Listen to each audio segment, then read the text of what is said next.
Hello friends, how are you all? I'm Valya and today I'm going to discuss our very important previous questions of psychology, December 2018. So in the previous sessions, we have completed November 2020, December 2021, both trips. And today I'm going to start from December 2018. So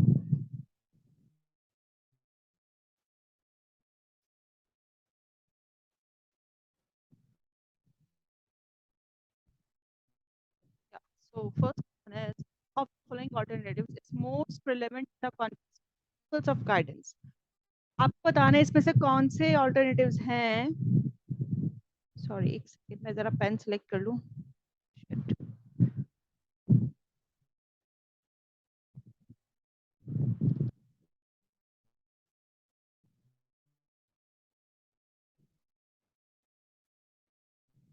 yes. सो इस आपको किसके context में बताना है? Principles of guidance की context में. Who's the correct answer from the code? Okay. तो हमें पता होना चाहिए जो प्रिंसिपल्स ऑफ गाइडेंस एग्जैक्टली हैं क्या. गाइडेंस के principles, guidance is for all. बिल्कुल ठीक बात है. आप गाइडेंस देते क्यों हैं स्टूडेंट्स को? कभी कभी आपको वोकेशनल गाइडेंस देने की जरूरत पड़ती है, कभी कभी आपको पर्सनल गाइडेंस देने की जरूरत पड़ती है, एजुकेशनल गाइडेंस देने की जरूरत पड़ती है. तो जो गाइडेंस है वो तो सबके लिए है, उसमें कोई डिस्क्रिमिनेशन नहीं है. गाइडेंस जो है वो इज फॉर ऑल. बिल्कुल ठीक बात है. Guidance is based on individual differences. बिल्कुल ठीक बात है, क्योंकि हम जानते हैं कि हमारे स्टूडेंट में इंडिविजुअली बहुत डिफरेंस होता है. किसी बच्चे के अंदर कुछ चीज बहुत अच्छी होती है, किसी बच्चे के अंदर कुछ क्वालिटी अच्छी होती है. कुछ बच्चे मैथ्स में बहुत स्ट्रांग होते हैं, कुछ बच्चे इंग्लिश में बहुत स्ट्रांग होते हैं. दैट मीन्स किसी का कम्युनिकेशन बहुत अच्छा होता है, किसी की मैथ्स बहुत अच्छी होती है, किसी की राइटिंग स्किल्स बहुत अच्छी होती हैं. तो गाइडेंस आप अकॉर्डिंग टू नीड देंगे, इसका मतलब ये है. ऐसा नहीं है कि जिसको मैथ्स में गाइडेंस नहीं चाहिए आप उसे मैथ्स की गाइडेंस प्रोवाइड करें, जिसको पर्सनल गाइडेंस चाहिए उसको आप वोकेशनल गाइडेंस प्रोवाइड करें. तो गाइडेंस किसके ऊपर बेस्ड होती है? आपकी इंडिविजुअल डिफरेंसेस. आपको पता होना चाहिए आप जिस बच्चे को जो भी गाइडेंस आप दे रहे हैं वो उसके लिए है भी या नहीं. So it is based on individual differences according to the need and the strength and the weakness of individuals. We give them guidance. Guidance is not a continuous process. गलत बात है. गाइडेंस तो आपको देनी है, ऐसा थोड़ी ना है कि अगर आप इसे छोड़ छोड़ के देंगे तो कोई फायदा नहीं है. तो गाइडेंस तो आपका कंटिन्यूस प्रोसेस है. कंटिन्यूस गाइडेंस बच्चों को चाहिए होती है. एक इंटरमीडिएटली ऑर्गेनाइज्ड होती है गाइडेंस नहीं. गाइडेंस आपको कंटिन्यूसली देनी होती है. Guidance has specific code of. बिल्कुल ठीक बात है. गाइडेंस में स्पेसिफिक कोड होता है. आपकी एक लिमिटेशन होनी चाहिए. जब आप सामने वाले को कोड दे रहे हो, आप अपना इंटरपर्सनल रिलेशनशिप से ज्यादा आपको फोकस करना है कि आप क्लाइंट की प्रॉब्लम को समझें. ठीक है, आपको वहां सिर्फ रिलेशनशिप बिल्ड नहीं करना, आपको अपना रेपर्ट बिल्ड करना पड़ता है. इसके स्पेसिफिक कोड्स होते हैं, केस होते हैं. ठीक बात है. Guidance is not the Panacea for all. हाँ ठीक है, हम गाइडेंस दे रहे हैं बच्चे की नीड के अकॉर्डिंग, बच्चे की स्ट्रेंथ के अकॉर्डिंग, उसकी वीकनेस के अकॉर्डिंग. लेकिन इसका मतलब ये नहीं कि गाइडेंस जो है वो हर चीज का इलाज है. Is not the Panacea for all ills. मतलब कुछ चीजों का इलाज गाइडेंस है, काउंसलिंग है, बट कुछ का इलाज मेडिसिन ही होती है. तो ये बात बिल्कुल ठीक है. Guidance is only for the few who need it. Guidance जो सिर्फ थोड़े लोगों के लिए जिनको जरूरत है, बाकियों को गाइडेंस की जरूरत नहीं होती. ऐसा नहीं है, गाइडेंस की जरूरत सबको होती है. हर फील्ड में हर मोड़ पे कहते हैं ना, गाइडेंस की जरूरत तो सभी को होती है. कुछ को पेरेंट्स की गाइडेंस चाहिए होती है, किसी को टीचर्स की गाइडेंस चाहिए होती है. So it depends. First, second, fifth and sixth is your correct answer. तो उसके अकॉर्डिंग हमारा first answer is your correct. Next one is in Jung's frame of reference.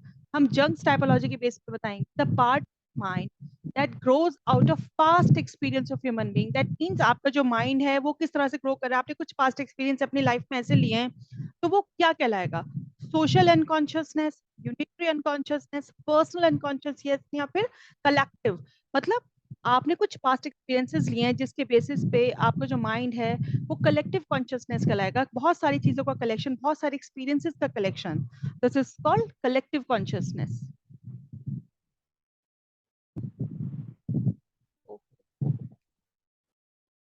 Just wait. I'm just.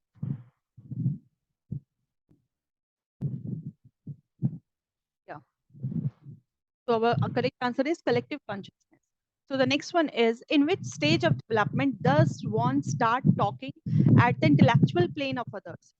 So, बच्चा intellectual plane मतलब intellectual level पे बात करना शुरू कर जाए तो वो कौन सी स्टेज होती है डेवलपमेंट की? इन्फेंसी, एडोलेसेंस, चाइल्डहुड या फिर एडल्टहुड?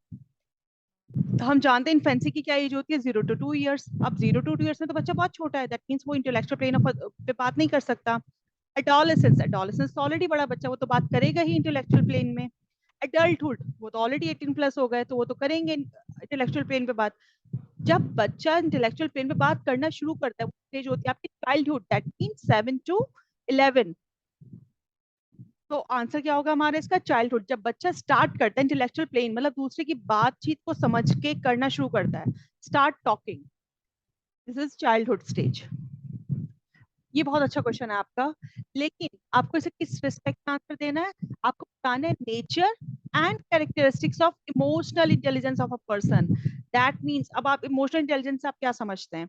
इमोशनल इंटेलिजेंस, जो इंसान अपने इमोशंस को कंट्रोल कर सकता है, जो इमोशनल अपील्स उसके अंदर होते हैं उसको मैनेज करना, that this is a emotional intelligent person की कैरेक्टरिस्टिक्स। ठीक है, अपने पॉइंट ऑफ व्यू को एक्सप्रेस करना, दूसरे के पॉइंट ऑफ व्यू को समझना, ठीक है, दूसरे को समझना कि वो सेटिस्फाइड हुआ है कि नहीं हुआ है आपकी बात से, उसको समझ के उस पर बात करना, जो इमोशंस अपील्स होते हैं, जो डर होती है, जो एंजाइटी होता है, उस पर कंट्रोल करना, एकदम अपना टेम्परामेंट लॉस नहीं करना, किसी भी सिचुएशन में खुद को स्ट्रांगली मजबूत बना के चलना, ये इमोशनल इंटेलिजेंट पर्सन के कैरेक्टरिस्टिक्स होते हैं। एबिलिटी होना, किसी भी पर्पसफुली एक्ट करना, ये हमारा yes, ability to act purposefully नहीं, ये हमें नेचर बताना, कैरेक्टरिस्टिक्स बताने इमोशनल इंटेलिजेंट पर्सन के। Ability to handle fear and anxiety, ये सबसे अच्छा कैरेक्टरिस्टिक्स है। एबिलिटी टू थिंक एब्स्ट्रैक्टली, ये तो एक तरह से देखा जाए तो एक बड़े बच्चे की बात आती है कि एब्स्ट्रैक्टली आप सोच सकते हैं, बात हम किसकी करें, इमोशनल इंटेलिजेंट पर्सन की। तो ability to promote feeling of satisfaction, बिल्कुल ठीक बात, आप सामने वाले के पॉइंट ऑफ व्यू को देखते हुए उसको सेटिस्फाइड करके बात करना, बिल्कुल ठीक है। तो आपका सेकंड और फोर्थ बिल्कुल ऑप्शंस बिल्कुल ठीक है। Ability to see others point of view, आप दूसरे के पॉइंट ऑफ व्यू को भी समझने की कोशिश करें। Ability to learn from past experiences, ये इमोशनल इंटेलिजेंट पर्सन में नहीं आएगा। तो आपका जो आंसर है वो है फर्स्ट, हमारा second, fourth and fifth is your correct answer. Which of the following laws of Thorndike, इनमें से कौन से लॉ है थॉर्नडाइक के जो किसके करीब है, स्किनर्स की ऑपरेंट कंडीशनिंग के? देखिए, जो स्किनर की ऑपरेंट कंडीशनिंग थी, इन्होंने कहीं ना कहीं थॉर्नडाइक की थ्योरी के करीब आती है, ये नियर टू आती है, क्योंकि थॉर्नडाइक ने कुछ लॉस की बात की थी, law of effect, law of exercise, law of readiness. अब इसमें क्या होता है, लॉ ऑफ इफेक्ट, कि जब आप ऑपरेंट कंडीशन में, स्किनर्स की जो ऑपरेंट कंडीशनिंग, उसमें कहीं ना कहीं रीइंफोर्समेंट की बात की है कि आदमी क्या चीज लर्न करना चाहता है जिसमें उसको सेटिस्फेक्शन मिलता है। ठीक है, आप कोई भी चीज लर्न करना चाहते हैं, किसी भी चीज की तरफ बढ़ते हैं, अगर आपको अच्छा सेटिस्फेक्शन मिलता है तो आप उस काम को करना चाहते हैं। तो ये एक लॉ ऑफ इफेक्ट की बात की जाती है। तो अगर हम लॉ ऑफ थॉर्नडाइक की बात करते हैं, जो कि स्किनर्स की ऑपरेंट कंडीशनिंग के करीब है, वो आता है आपका law of effect. Law of exercise, आप एक ही चीज की प्रैक्टिस करें, जैसे लॉ ऑफ रेडीनेस, आप किसी भी चीज को लर्न करने के लिए रेडी है। ठीक है, तो आंसर क्या होगा हमारा, वो होगा लॉ ऑफ इफेक्ट। ये बहुत क्वेश्चन है, ये कहीं ना कहीं मैं भूल गई थी इसको कराने के लिए, तो इसलिए मैं साइकोलॉजी में करा रही हूँ। ये क्लास टेस्ट की जा रही है, जिसमें साइकोलॉजी